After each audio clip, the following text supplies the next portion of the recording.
ఈరోజు మన హెచ్ఆర్పిఎస్ కార్యాలయానికి ఇన్కమ్ ట్యాక్స్లో అపారమైన అనుభవం కలిగిన తడికమిళ్ళ కరుణాకర్ గారు ఇచ్చేశారు. వారు గ్లిట్ అనే ఒక సంస్థను స్థాపించి దాని ద్వారా అనేక మందికి ఇన్కమ్ ట్యాక్స్లో సేవలు అందిస్తూ అనేక మంది ఇన్కమ్ ట్యాక్స్ ఏ విధంగా కట్టాలి, ఎందుకు కట్టాలి, కడితే మనకు కలిగిన ప్రయోజనాలు ఏంటి తెలియజేస్తూ గవర్నమెంట్కి వారు చాలా హెల్ప్ చేస్తున్నారు. అలాంటి వారు మన దగ్గర ఉండడం చాలా సంతోషం. నమస్కారం కరుణాకర్. నమస్కారం సార్. సార్, అది ఇన్కమ్ ట్యాక్స్ అంటే ఏంటి సార్? అసలు ఎవరు కట్టాలి? ఇన్కమ్ ట్యాక్స్ అనేది ప్రతి ఒక్క వ్యక్తి కూడా కట్టొచ్చు, దానివల్ల ప్రాబ్లం ఏం లేదు. ఎవరు కట్టాలి అంటే ఆదాయము సంపాదించే ప్రతి ఒక్క వ్యక్తి కూడా కట్టొచ్చు. దానికి ప్రభుత్వం ఏం చేసిందంటే ఒక 5 లక్షల వరకు ట్యాక్స్ లేదు, నిల్ రిటర్న్ అనేది ఒక నిబంధన పెట్టింది. 5 లక్షల పైన ఎవరైతే సంపాదిస్తున్నారో ఆ పైన సంపాదించిన దానికి 5%, 10% స్లాబ్ ప్రకారంగా రేట్ ఆఫ్ ట్యాక్స్ కట్టేది ఉంటుంది. కానీ ఆదాయ పన్ను ఇన్కమ్ ట్యాక్స్ ఫైలింగ్ చేయటం వల్ల ఉపయోగాలు ఏంటంటే ఎట్టి పరిస్థితుల్లో కూడా మీ దగ్గర ఉన్న ప్రాపర్టీ కానీ గోల్డ్ కానీ ఏదైనా సరే డబ్బులు కానీ వైట్లోకి వస్తాయి. మీరు ఇన్కమ్ ట్యాక్స్ ఫైల్ చేయకపోతే అదంతా బ్లాక్ మనీ కింద ఉంటుంది. ఓకే. రేపు మీకు ఏదన్నా మంచి మంచి అవకాశాలు వచ్చి మీకు మీ వ్యాపారం వృద్ధి చెంది లాభాలు ఎక్కువ వచ్చినాయి అనుకోండి, ఆ టైంలో మీకు ఇబ్బంది అవుతుంది. అందరూ ఏమనుకుంటారంటే ఇన్కమ్ ట్యాక్స్లో ఒకసారి చేయి పెడితే మళ్ళీ కంటిన్యూ చేయాలి కదా, మాకు ఇబ్బంది అవుతుంది కదా అని భయపడతారు. ఇప్పుడు ఆదాయం బాగున్నప్పుడు ఇన్కమ్ ట్యాక్స్ కడతాం. అదే వ్యక్తికి ఆదాయం ఒకటేసారి చాలా తగ్గిపోయింది, చాలా బిజినెస్ లో లాస్ అయ్యారు వాళ్ళు, మరి తగ్గిపోయినా కూడా మీరు ఫైలింగ్ అనేది చేసుకోవాలి. ఎందుకు చేసుకోవాలంటే తగ్గినప్పుడు ఇట్లా తగ్గినప్పుడు ఉన్నది ఏదైతే ఉన్నదో ఆ తగ్గిన అమౌంట్కే చేయాలి. ట్యాక్స్ అనేది ఉండదు. అప్పుడు నార్మల్ గా ఫైలింగ్ చేయడం అనేది ఉంటది. ఫైలింగ్ మాత్రం తప్పకుండా చేయాలి. ఎందుకు చేయాలి అంటే అది మన కోసమే, ప్రభుత్వం కోసం కూడా కాదు. మనం రేపు ఏదన్నా హౌసింగ్ లోన్ పోవాలన్నా, ఎడ్యుకేషన్ లోన్ పోవాలన్నా, ఇతరత్ర ఏ లోన్ కావాలన్నా, విదేశాలకు వెళ్ళాలన్నా కూడా వీసా కోసమైనా మనకు ఇన్కమ్ ట్యాక్స్ అనేది ఉండాలి. ఇన్కమ్ ట్యాక్స్ అనేది ఆదాయం ఉన్న వాళ్ళు కట్టాల్సిందే అంటారు. ఆదాయం ఉన్న వాళ్ళు కట్టాలి, ఆదాయం లేని వాళ్ళు కూడా పిల్లల చదువు గురించి అయినా సరే మనం కట్టాలి. ప్లస్ మనం కట్టినప్పటికీ కూడా మనం కట్టే పన్ను అంతా కూడా ఎవరికి పోవట్లేదు, ఎవరు తినట్లే. రోడ్స్ కి దానికి దీనికి గవర్నమెంట్ ప్రభుత్వం ఖర్చు పెడుతుంది. అదే మౌలిక మనం ఏదైతే కట్టినామో ఆ డబ్బు ప్రభుత్వం ఏం తినట్లే, మనకే సేవల రూపంలో ఉపయోగపడుతుంది. Yes sir. ఓకే సార్, బాగుంది. అంటే ప్రజలకి సంక్షేమానికి, ప్రజా శ్రేయస్సుకే ఆ ధనాన్ని ఉపయోగపడుతుంది సార్. అది ఇన్కమ్ ట్యాక్స్ కట్టాలి అనేది మంచి ఉద్దేశం మీరు చెప్పారు. ఇప్పుడు మొన్న నిర్మలా సీతారామన్ 2025 బడ్జెట్లో కొన్ని ఎగ్జామ్షన్స్ పెట్టిందంటే కదా సార్? అవును. అదేంటో కొంచెం మనకు నెక్స్ట్ రాబోయే ఈ సంవత్సరం మాత్రం ఫైలింగ్ 7 lakhs వరకు జీరో రిటర్న్ ఇచ్చింది. 7 lakhs వరకు మీరు ₹1 కట్టేది లేదు. ఆ పైన ఉన్నదానికి మాత్రమే మనం ట్యాక్స్ కట్టాలి. నెక్స్ట్ వచ్చే ఇయర్కి మాత్రం 12 లక్షలు చేసింది. 12 లక్షలు. ఎందుకు అంటే ఇది ఎందుకు చేశారు అంటే ప్రభుత్వం కూడా ఆలోచిస్తుంది మన గురించి. వీళ్ళ మీద పన్నులు ఎక్కువ వేస్తే వీళ్ళు కట్టలేరు అనే ఉద్దేశంతో కాస్ట్ ఆఫ్ లివింగ్ ఎప్పుడైతే పెరుగుతుందో ఇది కూడా పెంచుతుంది అన్నట్టు. బాగుంది. కాస్ట్ ఆఫ్ లివింగ్ పెరిగినప్పుడల్లా పెంచుతారు. ఇప్పుడు పప్పులు ఉప్పులు అన్నిట్లో కూడా రేట్లు బాగా అయినాయి. కాబట్టి వీళ్ళకి వచ్చే 5 లక్షలు సరిపోవు. కాబట్టి ఆ 7 లక్షలకు పరిధిని పెంచింది. బాగుంది. ప్రభుత్వ ఆలోచన చాలా బాగుంది, చాలా బాగుంది సార్. అది ఇన్కమ్ ట్యాక్స్ మనం కడతాం కదా సార్, చాలా ఇప్పుడు ఒక వ్యక్తి ఇన్కమ్ ట్యాక్స్ 10 లక్షలకి ఈ సంవత్సరం ఫైల్ చేశాడు, నెక్స్ట్ వ్యాపారంలో లాస్ వచ్చి 6 లక్షలకే చేశారు. వ్యాపారం లేనప్పుడు 6 లక్షలకే ఫైల్ చేయాలి. అట్లా గవర్నమెంట్ ఏమన్నది? 10 లక్షలకు కట్టారు, మరి ఇప్పుడు 6 లక్షలకి ఏమన్నదు. కాకపోతే ఇక్కడ ఎవరైనా సరే, ఏ కన్స్యూమర్ అయినా సరే అబద్ధం ఆడకుండా ఉన్నది ఉన్నట్టు బ్యాంక్ ట్రాన్సాక్షన్స్ ప్రకారం చేసుకుంటా పోతే ఎవరికి ఎలాంటి ప్రాబ్లం ఉండదు సార్. ఇప్పుడు ఇన్కమ్ ట్యాక్స్ ఇప్పుడు ఐటీఆర్ 3 years కంటిన్యూగా కడితేనే మేము బ్యాంకు లోన్స్ ఇస్తాము, విద్యాపరంగా మీరు అన్నారు కదా. అయితే ఇక్కడ ఏముంటది అంటే కొంతమంది ఏం చేస్తున్నారంటే సార్ ఒకటేసారి 3 years కడుతున్నారు. అట్లా కట్టొద్దు. ఎందుకు కట్టొద్దు అంటే పాతకాలంలో కట్టిండ్రు తెలిసి తెలియక, అది వేరే విషయం. ఇప్పుడు ప్రభుత్వం ఏం చేసిందంటే ఏ ఇయర్ ఫైల్ ఆ ఇయర్లోనే సబ్మిట్ చేసుకోవాలనే నిబంధన పెట్టింది. ఆ 3 సంవత్సరాలది ఇప్పుడే చేస్తే దానికి వాల్యూ లేదు. చెప్పేవాళ్ళు చెప్తారు చేసుకోండి బాగుంటుంది వస్తుంది అంటారు, కానీ లోన్ రాదు. సార్, ఇంకొక సందేహం. ఇప్పుడు ఆటో నడిపే వ్యక్తి ఉన్నాడు, వాళ్ళ అబ్బాయి బాగా చదువుతున్నాడు, అబ్బాయిని అమెరికాకు పంపించాలన్నప్పుడు ఈయన ఇన్కమ్ ట్యాక్స్ ఆయనకు వచ్చే ఆదాయం తక్కువ, కానీ గవర్నమెంట్ ద్వారా లోన్ తీసుకొని నేను విదేశాలకు నా కొడుకుని పంపించాలన్న ఆలోచన తనకుంది. అట్లాంటప్పుడు ఆయన ఐటీ ఏ విధంగా పే చేయాలి? ఆయనకు ఏదైతే ఆటో నడుపుతున్న అతనికి నిరూపణ అనేది ఏమి ఉండదు. ఎందుకు అంటే క్యాష్ రూపంలో వస్తుంది. ఆయన అకౌంట్లు మెయింటైన్ చేయడు. ఆయన చిన్న వ్యాపార సంస్థ, ఆయన ఒక చిన్న, చాలా చిన్న అంటే చిన్న ఆటో పుల్లర్ అనేది. కాబట్టి ఆయన వచ్చిన ఆదాయాన్ని ఫైల్ చేస్తూ ఎడిషనల్గా వాళ్ళ మిస్సెస్ ఇంట్లో ఏదో వర్క్, కుటీర పరిశ్రమ లాగా టైలరింగ్ ఇంకేదో చేస్తుంటారు, వాళ్ళ వైఫ్కి కూడా ఫైలింగ్ చేయించేసి ఈ 2 ఫైళ్ళు కలిపి జత చేసి వీసా తీసుకునేటప్పుడు సబ్మిట్ చేస్తే అది ఉపయోగకరంగానే ఉంటుంది. Okay sir. సార్ ఇప్పుడు ఇన్కమ్ ట్యాక్స్ చాలా మంది ఏంటంటే ఇన్కమ్ ట్యాక్స్ అన్నంగానే ఇన్కమ్ ట్యాక్స్ అధికారులు వస్తారని భయపడుతూ ఉంటారు. అట్లా వాళ్ళకు వచ్చే ఆదాయాన్ని ఇన్కమ్ ట్యాక్స్ రూపంలో కడుతూ కూడా కొంతమంది 20 లక్షలు వస్తే 10 లక్షలే చూపించుకొని 10 లక్షలు చూపించకుండా కూడా ఉండే వాళ్ళు ఉన్నారు. అది అలాంటి వారికి మీరు ఇచ్చే సలహా అది ఏంటంటే ఎవరైనా కూడా మనము దాచుకుంటే దాగుతుంది అనేది, మన ఇంట్లో 4 గోడల మధ్యలో మన విషయాలు మనసులో మధ్యలో ఉన్నది మాత్రమే దాగుతుంది. మనం బ్యాంకులో వేస్తాము, ఒక జిఎస్టీ కడతాము, తర్వాత ఇంటి పన్ను కడతాము, ఇల్లు కిరాయి కడతాము. మరి ఇవన్నీ ఆటోమేటిక్గా బ్యాంకు ద్వారా మన డిపార్ట్మెంట్కి తెలిసిపోతుంది. మనం దాయకూడదు. నీ దగ్గర 20 లక్షలు ఉన్నాయి కదా, 20 సంపాదించావు, 20 లక్షలలో నువ్వు ఎంత ఖర్చు పెట్టావు, ఖర్చు ఉంటుంది కదా, పెట్రోల్ ఉంటుంది, డైలీ కన్జ్యూమర్ ప్రొడక్ట్స్ పర్చేజ్ ఉంటుంది, ఇవన్నీ ఉంటాయి.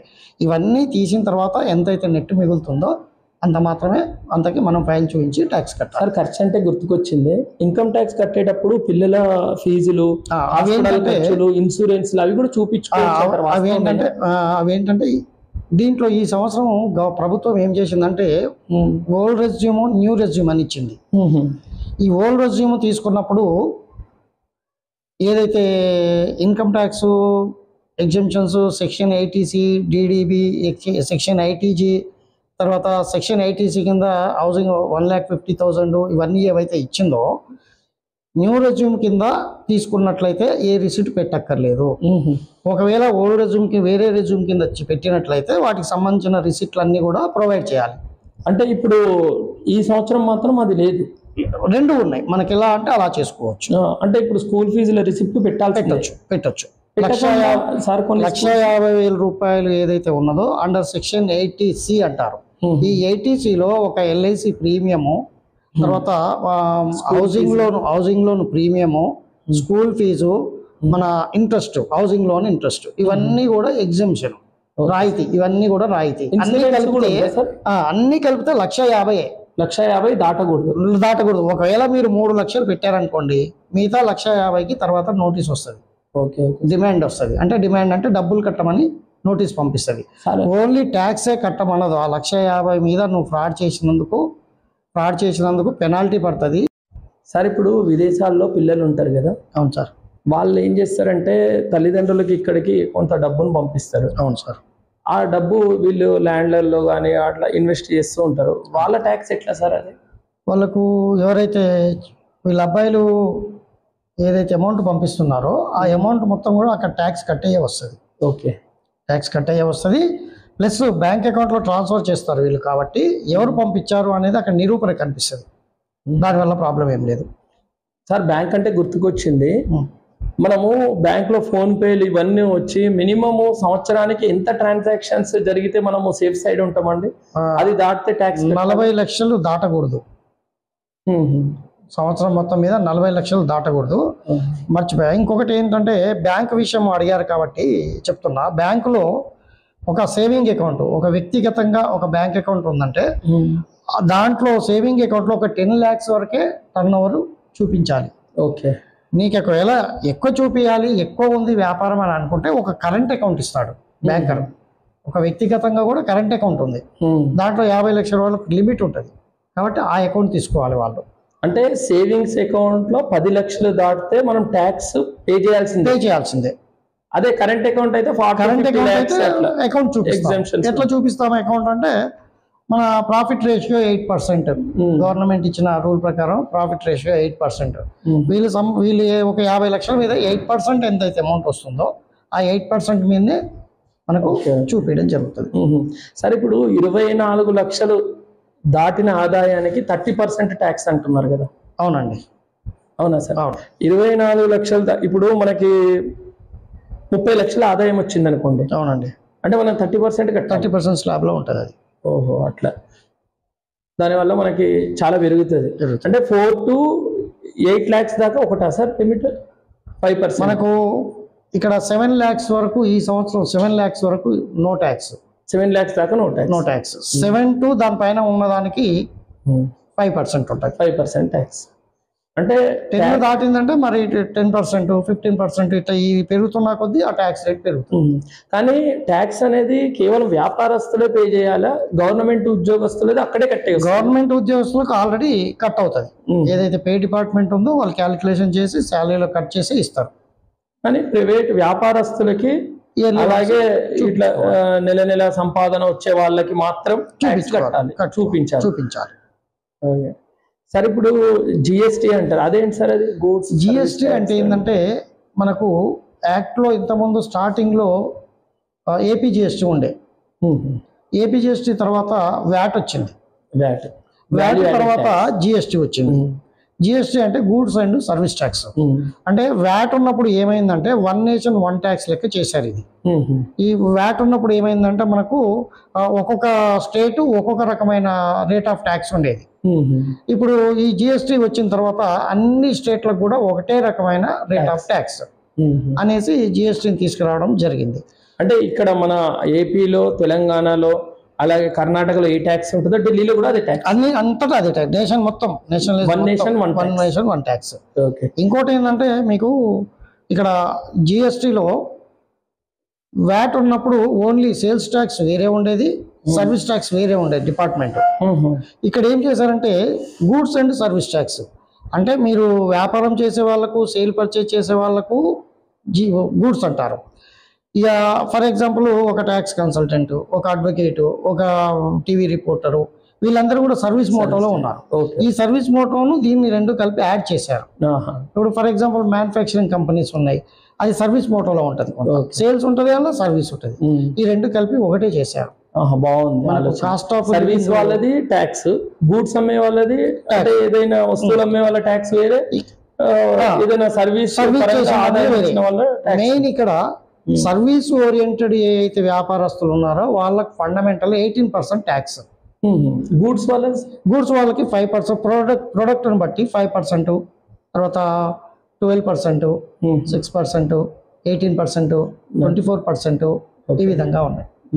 అంటే దీంట్లో వేరియేషన్ ఉంది, కానీ సర్వీస్ ట్యాక్స్ ప్రొడక్ట్ని బట్టి సర్వీస్ ట్యాక్స్ టోటల్ ఒకటే. ఎంత సార్ టోటల్? 18%. అంటే ఈ విధంగా ట్యాక్సెస్ ఉన్నాయి.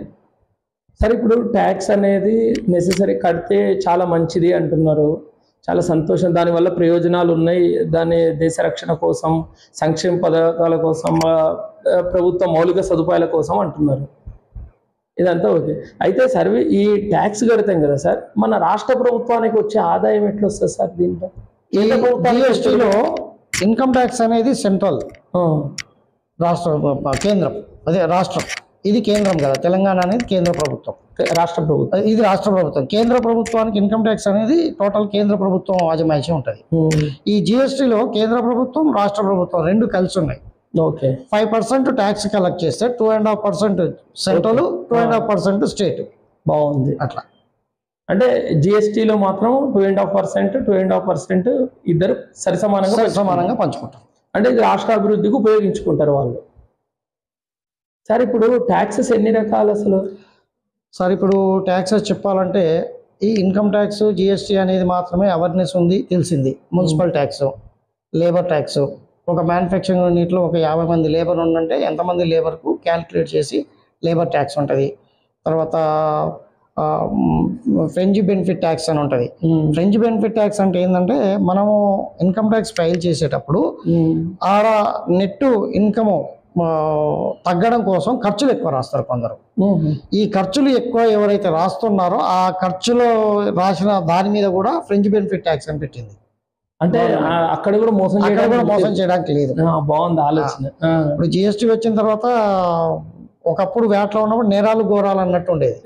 జిఎస్టీ వచ్చిన తర్వాత ఏం లేదు, ఒక దగ్గర ట్యాక్స్ పడిందంటే ఆటోమేటిక్ గా రెండో రిపీటెడ్ లాస్ట్ వాళ్ళకి వీళ్ళు కట్టేది ఏం లేదు సార్. కన్స్యూమర్ ఏదైతే ఇస్తుండ్రో, ఎవరైతే ప్రోడక్ట్ తీసుకుంటారో వాడి మీద పడుతుంది ట్యాక్స్. ఈ మధ్యలో ఉన్న వాళ్ళంతా మామూలుగా పాస్ అయిపోతుంది. అట్లా అయితే ఈ ట్యాక్స్ అనేది తప్పకుండా కట్టాలి. కట్టకపోతే మనకే లాస్, ప్రభుత్వానికి ఏం కాదు కానీ మనకే లాస్. తనిఖీలు ఉన్నప్పుడు ఏమన్నా మనకి ఎక్కువ డబ్బులు ఉన్నప్పుడు తనిఖీలు ఉన్నప్పుడు భయపడాలి, కట్టాలి. ఆ భయంతో వ్యాధులు వస్తాయి. ఇవన్నీ అవసరమా? అన్ని సమస్యలకి అవసరమా? నువ్వు కట్టేదేందో కరెక్ట్ గా కట్టుకో. నువ్వు ఏం ఉపయోగించుకోవాలనుకుంటావు అది ఉపయోగించుకో. ఇప్పుడు కొంతమంది ట్యాక్సులు కట్టరు, సంపాదిస్తారు. ఎందుకు కట్టరు అంటే ప్రభుత్వం ఇచ్చే పథకాలు ఉన్నాయి కదా. అవును, ఇన్కమ్ ట్యాక్స్ పథకాలు రావు, మళ్ళీ అదొక దృష్టిలో పెట్టుకొని కూడా చాలా మంది. అవును సార్, చాలా మంది వాస్తవం. అది ట్యాక్స్ కడతామని ఉంటది కానీ రేషన్ కార్డు పోతుంది.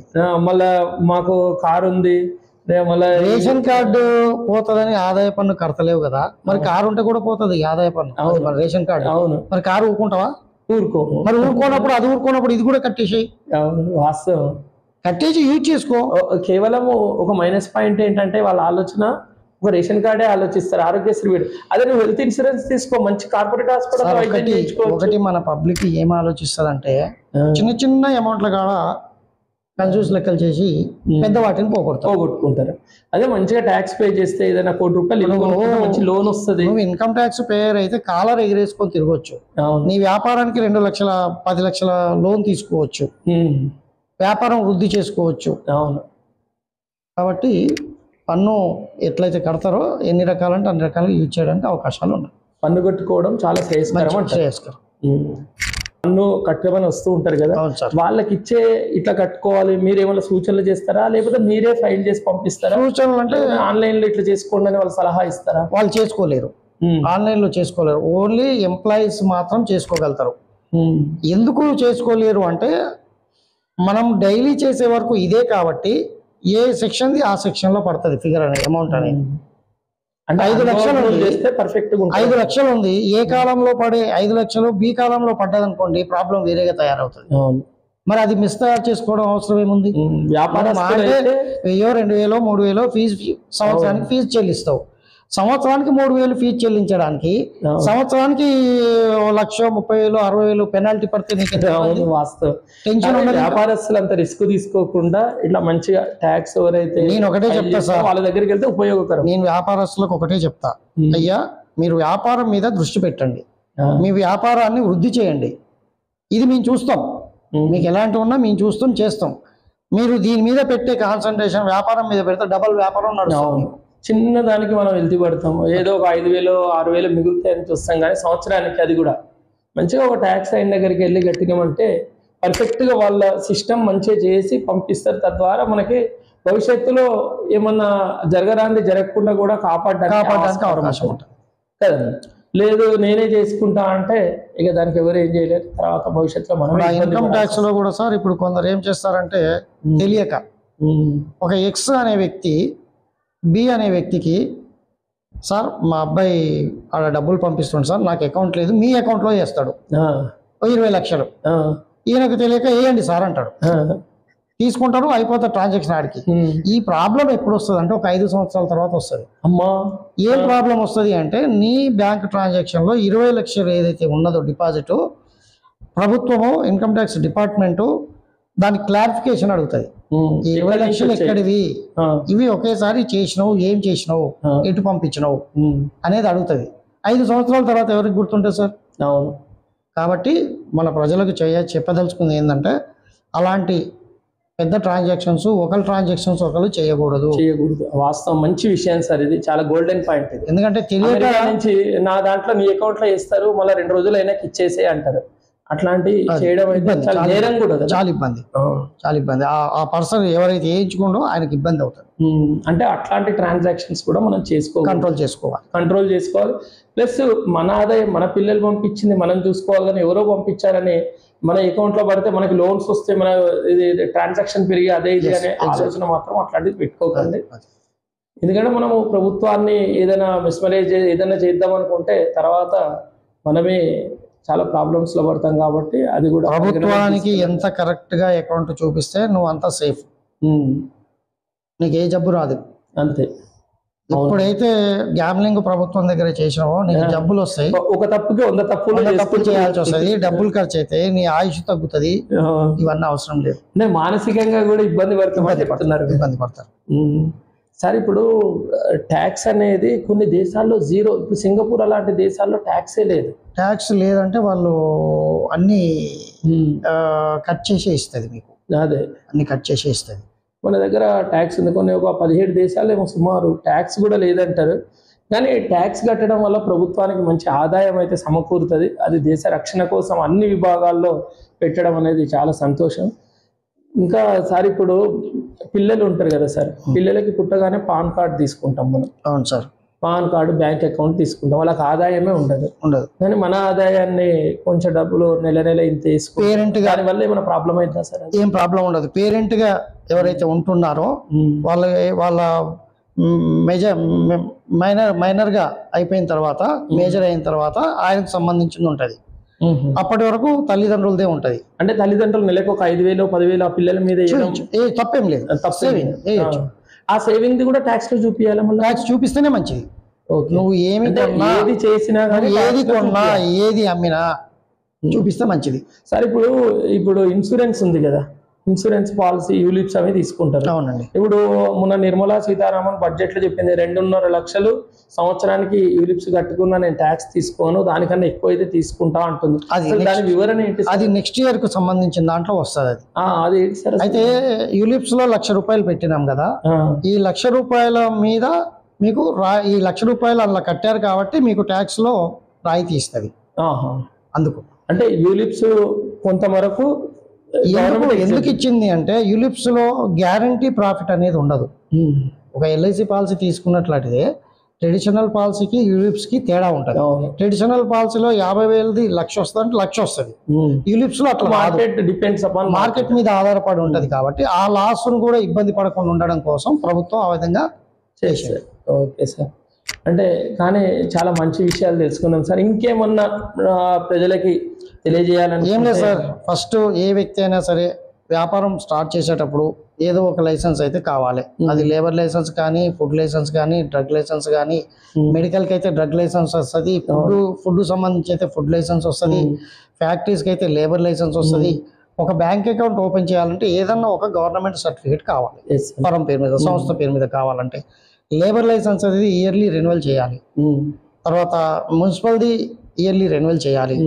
ఇక ఫర్మ్ రిజిస్ట్రేషన్ అని ఒకటి ఉంటుంది, కానీ అది ప్రొప్రైటర్షిప్ కాదు, పార్ట్నర్షిప్ అయితేనే పనికొస్తుంది. అది మాత్రం ఒకసారి రిజిస్ట్రేషన్ చేస్తే ఇక సంస్థ ఉన్నన్ని రోజులు అదే రిజిస్ట్రేషన్. ఇప్పుడు ఆ సంస్థ పేరు మీద ఐటీ పే చేయడానికి ఉంటుందా సార్? వ్యక్తిగతంగా కాకుండా ఒక సంస్థ పేరు మీద చేసేది ఉంటుంది. ఎప్పుడు ఉంటుంది అంటే, ఒక ఏ అండ్ బి ఇద్దరు కలిసి వ్యాపారం చేసినట్లయితే దాన్ని పార్ట్నర్షిప్ సంస్థ అంటారు. ఈ పార్ట్నర్షిప్ సంస్థకి ఏమవుతుందంటే సపరేట్ ఒక పాన్ కార్డు ఉంటుంది. వ్యక్తిగతంగా ఒక పాన్ కార్డు ఎలా అయితే ఉంటుందో పార్ట్నర్షిప్ గా ఒక పాన్ కార్డు ఉంటుంది. అదే ఒక ప్రైవేట్ లిమిటెడ్ కంపెనీ ఎట్లయితే కూడా ఒక పాన్ కార్డు ఉంటుంది. అదే విధంగా ఒక స్వచ్ఛంద సంస్థ, ఒక సొసైటీ, ట్రస్ట్, వీటికి కూడా ఒక పాన్ కార్డు ఉంటుంది. ఈ పాన్ కార్డులు దీనికి డిఫరెంట్ నెంబర్ ఉంటుంది, దానికి డిఫరెంట్ నెంబర్ ఉంటుంది, దీనికి అన్నిటికీ డిఫరెంట్ ఉంటుంది. ట్రస్ట్ అని గుర్తుపెట్టాలంటే దానికి సపరేట్గా AAA ఆ విధంగా ఉంటుంది అన్నట్టు నెంబర్, పాన్ గుర్తుపట్టడానికి. ప్రతి ఒక్కరు కూడా ఆదాయ పన్ను అకౌంట్ చూపించుకుంటే, ఇప్పుడు ఇద్దరు పార్ట్నర్షిప్ లో వ్యాపారం చేస్తూ ఆ వ్యాపారానికి వీళ్ళ వ్యక్తిగతంగా ట్యాక్స్ వేరే, వ్యాపార సంస్థలో ట్యాక్స్ వ్యాపార సంస్థ పేరు మీద ఫైల్ చేయాలి. అదే విధంగా అలా ఉన్న ఇద్దరు పార్ట్నర్ల పేరు మీద కూడా ఫైల్ చేయాలి. ఇద్దరు పార్ట్నర్ల మీద ఎందుకు ఫైల్ చేయాలి అంటే, ఈ ఏ అండ్ బి కంపెనీ ఏదైతే ఫర్మ్ ఏదైతే ఉందో సంస్థకు వచ్చిన లాభాన్ని ఇద్దరు షేర్ చేసుకుంటున్నారు. ఏ షేర్ చేసుకుంటాడు, బి షేర్ చేసుకుంటాడు. కానీ ఒక్క సంస్థ ఉండదుగా, ఏకి వేరే పర్సనల్ బిజినెస్ ఉంటుంది, బికి వేరే ఉంటుంది. ఆ లావాదేవీలు కూడా చూపించాలి. కాబట్టి ఇది అది రెండు క్లబ్ చేసి చూపించాలి. దానికే క్లబ్ చేసి చూపించాలి. ఒకటే అకౌంట్ కానీ క్లబ్ చేసి చూపించాలి. ఏ అండ్ బి కంపెనీ వచ్చిన ఆదాయం 1,00,000 రూపాయలు, ఇండివిజువల్ గా నాకు వచ్చిన ఎల్ఐసి కమిషన్ 1,00,000 రూపాయలు. తర్వాత ఇంకొక సంస్థ ఉంది ఏబిసి కంపెనీ, ఏబిసి కంపెనీ నుంచి వచ్చిన వాటా 50,000. ఇవన్నీ ఒక దగ్గర క్లబ్ చేసి ఒకటే ఫైల్ చేయాలి. అంటే ఇండివిజువల్ కాదు, ఒకటే ఫైల్ చేయాలి ఇండివిజువల్ గా. తేలిక ఏం చేస్తారంటే దాన్ని తీసుకోరు. లేదు సార్, నేను ఇప్పుడు ఈయన ఇన్కమ్ ట్యాక్స్ ఉంటుంది, ఏ ఇన్కమ్ ట్యాక్స్ ఉంది, B income tax, A B కలిసి కూడా వ్యాపారం చేశారు. ఏబి పేరు మీద వస్తుంది, సంస్థ పేరు మీద వస్తుంది. సంస్థ పేరు మీద ఏ పేరు మీద ఏ అనే ఆయన ఇంకా వ్యాపారాలు చేస్తున్నాడు. అవి అన్ని ఆయన చేసే పర్సనల్ వ్యాపారాలు, ఈ ఏ అండ్ బి నుంచి వచ్చిన ప్రాఫిట్ కలిపి ఫైల్ చేయాలి. కలిపి ఫైల్ ఒకటి చేస్తే సరిపోతుంది. ఒకటే ఫైల్, దానికి సపరేట్ చేయకూడదు. ఓకే, చేయకూడదు. ఒకటే ఫైల్ చేయాలి, అన్ని ఇంక్లూడ్ చేయాలి. అన్ని ఇంక్లూడ్ చేయాలి. ఓకే. ఇంకా సార్, ఇంకా ఈ ట్యాక్స్ గురించి ఇంకేమైనా విశేషాలు? ఇక రాబోయే కాలంలో ట్యాక్స్ కంపల్సరీ ఉంటుంది. మన ఇండియాలో ట్యాక్స్ లేని మనిషి ఉండడు. అంతే. ఇప్పుడు అమెరికన్ కంట్రీస్లో ఇన్సూరెన్స్ లేని మనిషి లేడు. అవును. అదేవిధంగా మన ఇండియాలో ట్యాక్స్ లేని మనిషి ఉండడు. ఇప్పుడు చూడండి, పానీపూరి, టీ స్టాలు, తర్వాత ఇంకొక బార్బర్ షాపు, వీళ్ళ ఆదాయాలు చాలా ఉన్నాయి. ఈ ఆదాయాలను బయటికి తీయడం కోసమే మనకి ఇప్పుడు అంత ఆన్లైన్ అయింది. అవును. కాబట్టి రెవెన్యూ అనేది పెరుగుతుంది గవర్నమెంట్కి, ప్రభుత్వానికి.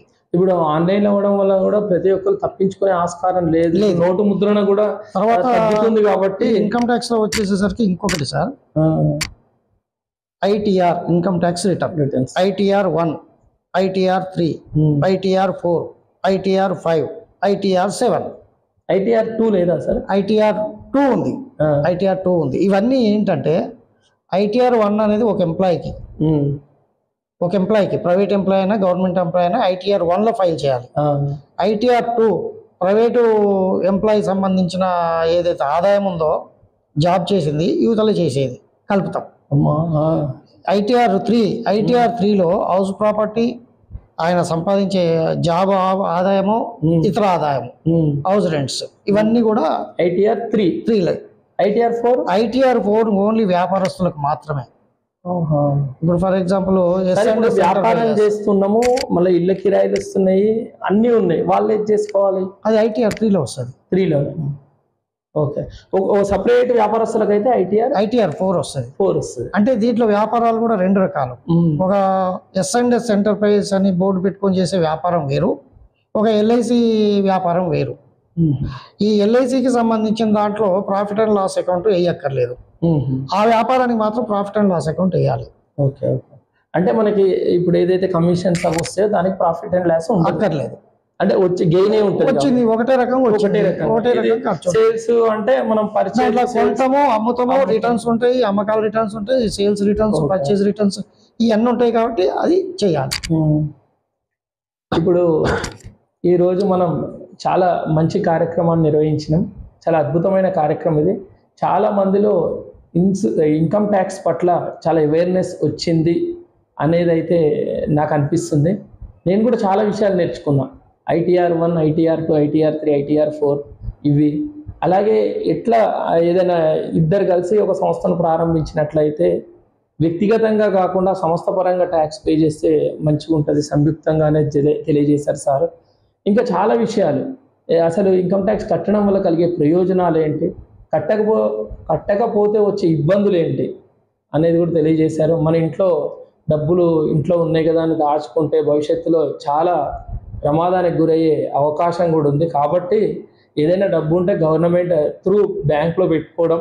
బ్యాంక్లో వచ్చే సార్ ఇంకొక చిన్న డౌట్ సార్, బ్యాంక్లో మనకి ఏదైనా డబ్బులు ఒక 10 లక్షలు మన దగ్గర ఉన్నాయి, దాని బ్యాంక్లో మనం ఫిక్స్డ్ డిపాజిట్ చేసాము, నెలకు వచ్చే ఎంత మటుకి అది ఎగ్జామ్షన్ ఉంటుంది సార్? సంవత్సరానికి 40,000 50,000 ఇంట్రెస్ట్ వస్తుంది కదా, ఎంత ఎగ్జామ్షన్ ఉంటుంది? దానికి ఎగ్జామ్షన్ ఏముండదు, అది ఇన్కమ్ కింద వస్తుంది.